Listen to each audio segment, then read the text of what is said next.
नमस्कार दोस्तों, और मेरे चैनल में आपका स्वागत है। आज हम अपने समय के एक सबसे शानदार दिमाग स्टीफन हॉकिंग के बारे में बात करने वाले हैं। हॉकिंग एक थियोरेटिकल फिजिसिस्ट थे जिन्होंने हमारी ब्रह्मांड की समझ में क्रांतिकारी योगदान दिया, विशेष रूप से ब्लैक होल और ब्रह्मांड की जन्म के बारे में।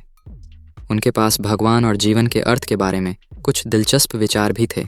सबसे पहले ब्लैक होल के बारे में बात करें। हॉकिंग इन रहस्यमय वस्तुओं से आकर्षित थे जिनकी गुरुत्वाकर्षण शक्ति इतनी अधिक होती है कि उनसे कुछ भी, न तो प्रकाश, बच नहीं सकता है।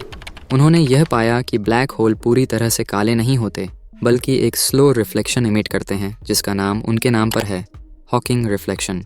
यह रिफ्लेक्शन इस बात का संकेत देता है कि ब्लैक होल मास खो सकते हैं और उड़ जा सकते हैं, जो एक पहेली उत्पन्न करता है। जो इन्फॉर्मेशन ब्लैक होल में गिरती है उसका क्या होता है? क्या वह हमेशा के लिए गायब हो जाती है, या क्या वह किसी तरह रिफ्लेक्शन में निकलती है?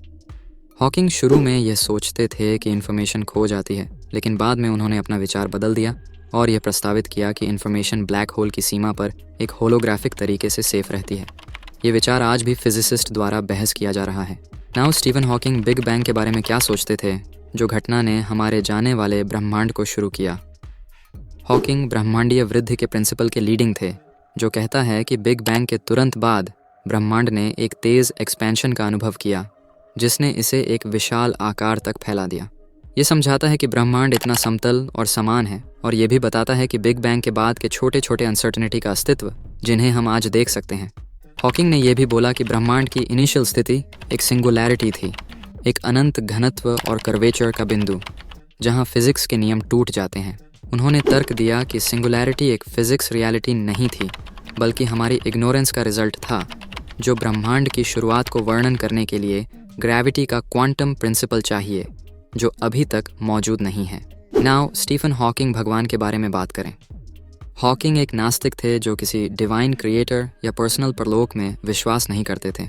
उन्होंने कहा कि कोई भगवान नहीं है, कोई भी ब्रह्मांड को डायरेक्ट नहीं करता है, और कि सब कुछ नेचर के नियमों से समझाया जा सकता है।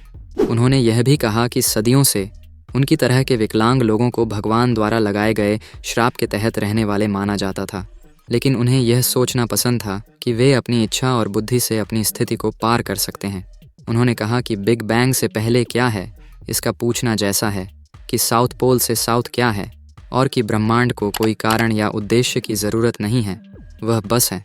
उन्होंने कहा कि हम अपने जीवन में अपना मतलब और लक्ष्य चुनने के लिए स्वतंत्र हैं, और कि हमें इस ग्रह पर जो समय मिला है उसका सबसे अच्छा उपयोग करना चाहिए।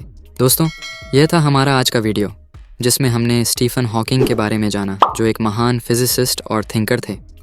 हमने उनके द्वारा किए गए ब्रह्मांड, ब्लैक होल और ईश्वर के बारे में अद्भुत इन्वेस्टिगेट किए, जो हमें अपने आसपास की दुनिया को बेहतर समझने में मदद करते हैं। हमने यह भी जाना कि हॉकिंग ने अपनी विकलांगता के बावजूद अपने जीवन को एक उदाहरण बनाया, और हमें भी अपने सपनों को पूरा करने के लिए प्रेरित किया। और हाँ, आप अपने थॉट और सजेशन नीचे कमेंट बॉक्स में ज़रूर बताएं।